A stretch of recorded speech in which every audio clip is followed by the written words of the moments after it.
तो हेलो नमस्कार बच्चों, क्या हालचाल, कैसे हो सारे के सारे। तो एक बार फिर नया क्वेश्चन लेके आ गया हूँ मैं आपके लिए, जो बहुत ज़्यादा इम्पोर्टेंट है इस बार एग्जाम के लिए।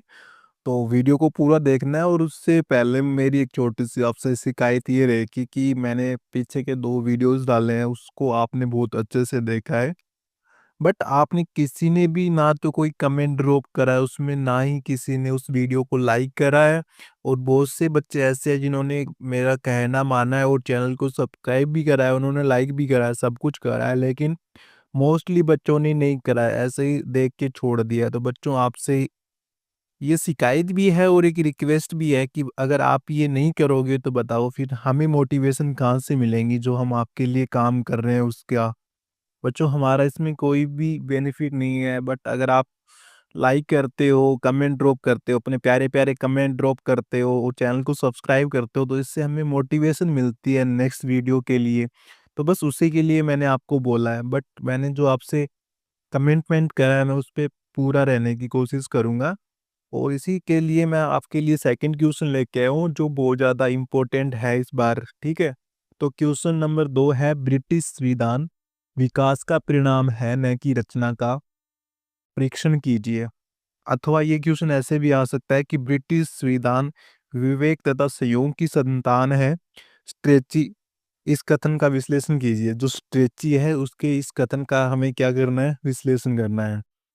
तो बच्चों, इसका क्या आंसर रहेगा कि ब्रिटिश संविधान एक विकसित संविधान है जिसका निर्माण इस तरह योजनाबद्ध रूप से नहीं हुआ जिस तरह भारत, अमेरिका व जो सोवियत रूस के संविधानों का निर्माण हुआ है।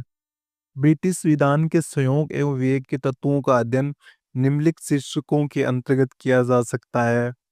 अब शीर्षक कौन कौन से हो गए प्यारे बच्चों? तो इसमें प्यारे बच्चों 2 शीर्षक हो गए हैं आपके। पहला हो गया संयोग का शिशु और दूसरा हो गया आपका विवेक का शिशु। ठीक है, तो संयोग का शिशु है बच्चों, इसमें आपके 6 पॉइंट है। और जो विवेक का शिशु है इसमें बच्चों आपके 4 पॉइंट है। ठीक है, तो पहले हम बात करते हैं संयोग का शिशु। तो इसमें बच्चों आपका पहला पॉइंट है राजपद का प्रादुर्भाव एवं उसका विकास। सेकंड पॉइंट आपका बच्चों इसमें है द्विसदनात्मक व्यवस्थापिका का विकास। और थर्ड पॉइंट बच्चों आपका इसमें है प्रधानमंत्री द्वारा मंत्रिमंडल की अध्यक्षता प्रारंभ करना। चौथा पॉइंट इसमें हो गया अपना प्यारा बच्चों संसद की सर्वोच्चता की स्थापना। पांचवा पॉइंट हो गया बच्चों इसमें प्रधानमंत्री शासन का विकास। एंड छठा पॉइंट हो गया इसमें इसमें बच्चों मंत्रिमंडल के सामूहिक उत्तरदायित्व के सिद्धांत का विकास। तो इसमें ये बच्चों आपके 6 पॉइंट हो गए। अब हम इसमें बात करते हैं इन 6 पॉइंटों में डिटेल्स में कि भाई कौन सा पॉइंट हमें क्या कहता है। ठीक है, तो पहला था आपका संयोग का शिशु। तो ब्रिटिश संविधान के विकास में ऐतिहासिक घटनाओं की अत्यधिक भूमिका रही है जिन्हें निम्नलिखित बिंदुओं के अंतर्गत स्पष्ट किया गया है। पहला पॉइंट राजपद का प्रादुर्भाव एवं उसका विकास। एंग्लो सैक्सन काल में इंग्लैंड में राजतंत्र का जन्म हुआ। जब शक्तिशाली समुदाय ने कमजोर समुदायों पर विजय प्राप्त कर ली तो एक सर्वशक्तिमान राजा का प्रादुर्भाव हुआ जो मुख्य कानून निर्माता, मुख्य प्रशासक तथा मुख्य न्यायाधीश होता था। राजपद कभी वंश परंपरागत होता था, कभी निर्वाचित राजा की सलाह के लिए बुद्धिमानों की सभा होती थी। इसका बड़ा प्रभाव होता था और यह राजा के मनमाने व्यवहार पर अंकुश का कार्य करती थी। आगे जाकर विलियम ने विटनेज मोट को समाप्त कर एक अन्य उच्च स्तरीय समिति मैग्नम काउंसिलियम की स्थापना की और एक अंतरिम समिति क्यूरो मारेजिस की भी स्थापना की। इससे आगे चलकर एक छोटी लेकिन सक्षम समिति की उत्पत्ति हुई जिसे प्रिवी काउंसिल कहा गया। प्रिवी काउंसिल ने 17वीं व 18वीं शताब्दी में काउंसिल ऑफ मिनिस्टर्स तथा कैबिनेट की उत्पत्ति हुई जो आज भी विद्यमान है। 12वीं और 13वीं शताब्दी में राजा जॉन के दुष्टतापूर्ण व्यवहार के विरोध में उस समिति के वेरेन लोगों ने विरोध किया और अंत में जॉन को झुकना पड़ा। फलस्वरूप मैग्ना कार्टा अधिकार पत्र सामने आया जिससे निरंकुश राजतंत्र एवं संवैधानिक व सीमित राजतंत्र के रूप में विकसित हुआ जो आज भी विद्यमान है। तो बच्चों, ये था आपका पहला पॉइंट। अब बात करते हैं हम सेकंड पॉइंट पे। सेकंड पॉइंट है आपका द्विसदनात्मक व्यवस्थापिका का विकास। तो ब्रिटेन में द्विसदनात्मक व्यवस्थापिका का संयोगवश ही अस्तित्व में आई। 13वीं सदी के अंतिम वर्षों में इंग्लैंड का राजकोष खाली हो गया। ऐसी स्थिति में सन 1295 में ब्रिटेन के सम्राट एडवर्ड प्रथम ने भारी मात्रा में नए कर लगाने की आवश्यकता अनुभव की और नए कर प्रस्तावों पर विचार करने के लिए जनप्रतिनिधियों को आमंत्रित किया। सन 1295 में आमंत्रित आदर्श संसद में 3 वर्गों, सामंत, धर्माधिकारी वर्ग एवं नगरों की जनता के प्रतिनिधि थे और इस प्रकार भविष्य में 3 सदनों की स्थापना होनी चाहिए, लेकिन 2 सदनों की स्थापना हुई। वर्तमान में द्विसदनात्मक व्यवस्था की है वह यह है कि तत्कालीन परिस्थितियों के कारण सामंत वर्ग और उच्च धर्माधिकारी वर्ग ने अपना एक वर्ग बना लिया। निम्न धर्माधिकारी वर्ग तथा शहरों के प्रतिनिधियों ने अपना एक अलग वर्ग बनाया। इस प्रकार वर्गीय हितों के आधार पर 2 स्पष्ट वर्ग बने और तब द्विसदनात्मक व्यवस्थापिका बनी। प्रथम वर्ग ने लॉर्ड सभा का निर्माण किया एवं द्वितीय सदन ने लोक सदन यानी जो कॉमन सभा होती है उसका निर्माण किया। तो पढ़ते हम बच्चों थर्ड पॉइंट की तरफ। थर्ड पॉइंट है आपका प्रधानमंत्री द्वारा मंत्रिमंडल की अध्यक्षता प्रारंभ करना। तो प्यारे बच्चों, अंग्रेजी संविधान के विकास के अंतिम चरण के रूप में हनोवेरियन वंशकाल में प्रधानमंत्री द्वारा मंत्रिमंडल की अध्यक्षता करने का सूत्रपात हुआ। इस काल में इस वंश के राजा अंग्रेजी नहीं जानते थे। उन्होंने मंत्रिमंडल की बैठकों में भाग लेना बंद कर दिया। फलस्वरूप सन 1721 में मंत्रिमंडल की बैठकों की अध्यक्षता का कार्य राजकोष के प्रथम लॉर्ड को सौंपा गया। कोष का प्रथम लॉर्ड ही आगे चलकर प्रधानमंत्री कहलाया। सर रॉबर्ट वोल्पोज राजकोष के प्रथम लॉर्ड या प्रथम प्रधानमंत्री बने। इस प्रकार ब्रिटेन के प्रधानमंत्री पद का विकास हुआ तथा प्रधानमंत्री मंत्रिमंडल की अध्यक्षता करता आ रहा है। तो अब बढ़ते हैं प्यारे बच्चों पॉइंट नंबर 4 की तरफ। संसद की सर्वोच्चता की स्थापना। ब्रिटेन में द्विसदनात्मक संसदीय व्यवस्था के विकास के साथ साथ संसद की शक्तियों में भी वृद्धि भी धीरे धीरे हुई। इस संबंध में एडवर्ड प्रथम का शासनकाल अति महत्वपूर्ण है। उसने अपने काल में संसद की निम्नलिखित मांगों को स्वीकार कर लिया। पहली मांग क्या थी? संसद की स्वीकृति के बिना राज्य कोई नए कर नहीं लगाएगा। दूसरी मांग यह थी कि संसद ही मंत्रियों की नियुक्ति करेगी। तीसरी मांग थी संसद आयुक्तों की नियुक्ति कर बजट की जांच कर सकेगी।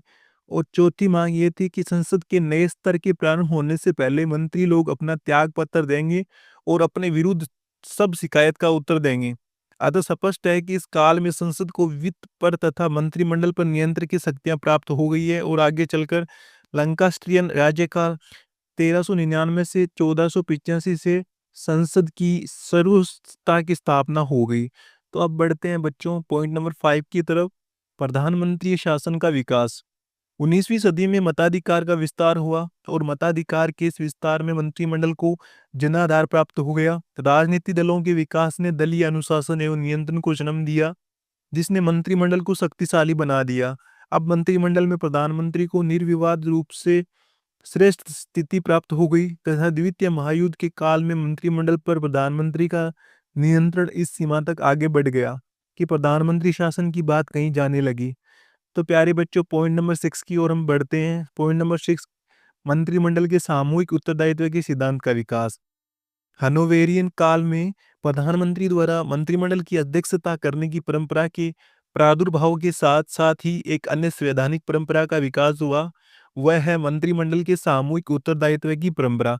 सन 1742 में बहुमत का विकास खो देने के कारण प्रधानमंत्री से रॉबर्ट वोल्पोज और उनके मंत्रिमंडल को त्यागपत्र देना पड़ा। इसी प्रकार सन 1782 से में ही नॉर्थ मंत्रिमंडल ने त्यागपत्र दिया। तभी से इंग्लैंड के संविधान में सामूहिक उत्तरदायित्व की परंपरा चल पड़ी, जो अब तक चली आ रही है।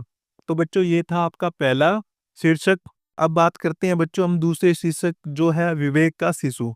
तो बच्चों ब्रिटिश संविधान के निर्माण एवं विकास में ऐतिहासिक घटनाओं के योग के साथ साथ लिखित प्रलेखों का भी योगदान रहा है, जिन्हें निम्नलिखित बिंदुओं के अंतर्गत स्पष्ट किया गया है। पहला बिंदु है इसमें बच्चों संवैधानिक राजतंत्र से लोकतंत्र की स्थापना। ब्रिटेन में संवैधानिक राजतंत्र से लोकतंत्र की स्थापना के पीछे 3 ऐतिहासिक प्रलेखों की महत्वपूर्ण भूमिका रही है। ये है 1215 की मैग्ना कार्टा, 1628 का अधिकार याचिका ये पत्र और 1689 का अधिकार पत्र। अब बढ़ते हैं बच्चों पॉइंट नंबर 2 की तरफ। व्यवस्थित मताधिकार, गुप्त मतदान प्रणाली एवं निर्वाचन क्षेत्र। सन 1832, 1867, 1884, 1918 तथा 1929 के सुधार अधिनियमों ने मताधिकार को नियमित किया और व्यवसायिक मताधिकार की स्थापना की। सन 1872 में गुप्त मतदान प्रणाली को प्रारंभ किया गया और 1948 में बहुल मतदान प्रणाली को समाप्त किया गया तथा सभी निर्वाचन क्षेत्रों को एक संसदीय निर्वाचन क्षेत्र में परिवर्तित कर दिया गया। पॉइंट नंबर 3 है बच्चों आपका कॉमन सभा को श्रेष्ठता। सन 1911 और 1949 के संसदीय अधिनियमों ने लोकसभा की शक्तियां कम कर दी और अब कॉमन सभा लोकसभा की स्वीकृति के बिना भी वित्तीय तथा साधारण विधेयकों को पारित कर सकती है। अब बढ़ते हैं हम बच्चों पॉइंट नंबर 4 की तरफ। पीरेज एक्ट सन 1958 के पीरेज अधिनियम के आधार पर आजीवन पीरों और महिला पीरों की व्यवस्था की गई तथा 1963 के पीरेज अधिनियम के आधार पर व्यवस्था की गई कि कोई भी वंशानुगत पीर चाहे तो पद त्याग कर सकता है। सन 2000 के पीरेज अधिनियम में वंशानुगत पीर की व्यवस्था बिल्कुल समाप्त कर दी गई। वर्तमान के वंशानुगत पीर जीवन पर्यंत पीर बने रहेंगे लेकिन उनके उत्तराधिकारी को लोकसभा की सदस्यता प्राप्त नहीं होगी। निष्कर्ष उपयुक्त विवेचन से स्पष्ट है कि इंग्लैंड का संविधान का विकास का परिणाम है न कि रचना का। इस विकास में एक तरफ ऐतिहासिक घटनाओं को योगदान रहा है तो दूसरी तरफ लिखित प्रलेखों ने भी इसे आगे बढ़ाया है। तो बच्चों ये था आपका क्वेश्चन नंबर 2 जो बहुत ज़्यादा इम्पोर्टेंट लगा मुझे इस बार के लिए। तो आपको एक बार इस वीडियो को अच्छे से अगेन गो थ्रू करना है और वापस वॉच करना है। इसमें आप स्पीड 2x कर सकते हो, 1.5x कर सकते हो अकॉर्डिंग आपके।